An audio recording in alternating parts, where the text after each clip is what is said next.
Hello, YouTube. This is some thoughts I had whilst reading a chapter called Social Networking and Virtual Communities by Malcolm R. Parks. Well, in this article, he talks about SNSs, which are social networking sites, and he uses examples like Facebook, which he describes as a place that helps you connect and share with people in your own life. And then he uses MySpace as well, described as a place to find old friends and make new ones. In other words, both these places have a sense of community about them. And whether or not you do or do not have that connection with sites on the internet, can make a connection of like that on the internet, I definitely feel community on the internet. I feel it in places like Facebook, Tumblr, and even here on YouTube. But MySpace? Malcolm quotes Time magazine in his own article, calling MySpace to be an online metropolis that promotes community and collaboration on a scale never seen before. And that was in 2006.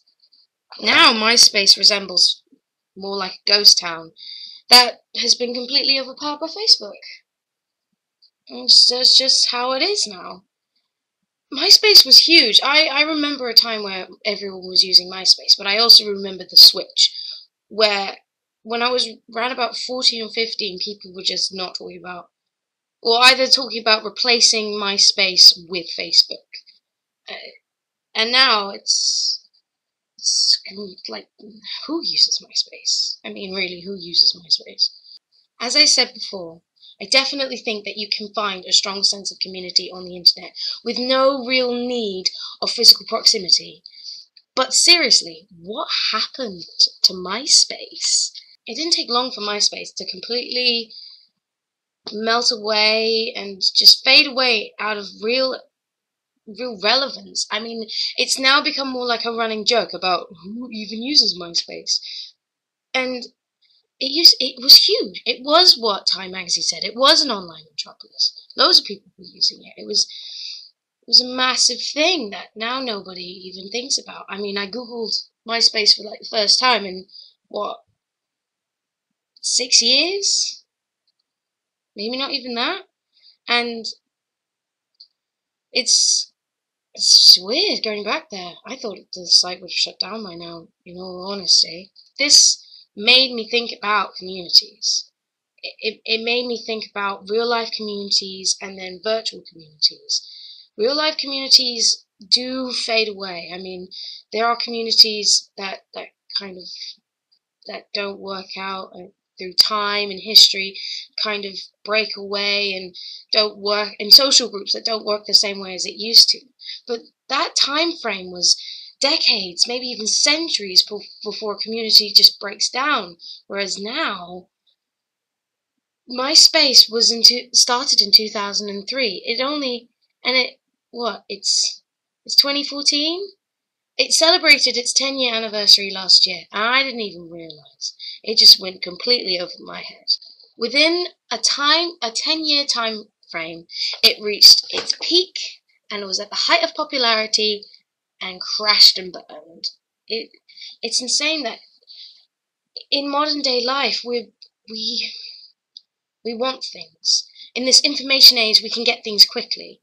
Sites can pop up and come down. We can create blogs any other day of the week. We can share our thoughts and feelings and connect with people over the internet really, really quickly, really, really fast. And that means that will online communities and virtual communities stand the test of time? Facebook reaches 10 years, and there's the whole thing about your 10-year journey on Facebook and celebrating its 10-year anniversary, but will that fade into obscurity? Will Tumblr become a running joke? Will YouTube no longer be relevant? And it makes me think, oh, am I going to lose what I've had here on the internet?